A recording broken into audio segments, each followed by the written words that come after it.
বাঙালি পরিষদের ব্যাপারে কি কমু, এ তো বাইরের থেকে আয়া এই গাড়ি সাড়ি ভাড়া লইয়া এই লোকজন অটোর ভিতরে তো দুনিয়ার ভাড়া লোক, এগুলি দিয়ে আর আমরা কি করব?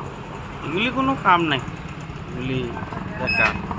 এই ভাড়া লোক দিয়ে বাইরের গাড়ি, বাইরের সব তো গাড়ি ভাড়ারই দেখা যায়। আমরা আর কি করবো কোন? আমরা এক জায়গাতে লামনিংয়ে মিল্লা টিল্লা আছি, সব জাতি মিল্লা। কিন্তু বাঙালি পরিষদ খালি একলা করলে হইব না, সব জাতি মিল্লা থাকতে হবে। আরে এটা এই 4-5 জন লোক লইয়া হুজুর থেকে আয়া এখানে রেলি করে আমাকে কি হইব? এখানে আমরা আসামিজ, বাঙালি, নেপালি সব মিলে আছি, এটাই আমাকে ভালো আছে। হুজুর থেকে আইলো হঠাৎ 4-5টা 10-15টা গাড়ি লিয়ে এলো, এটা করলো, এটা তো কেউ আমরা শুনিয়ে নাই।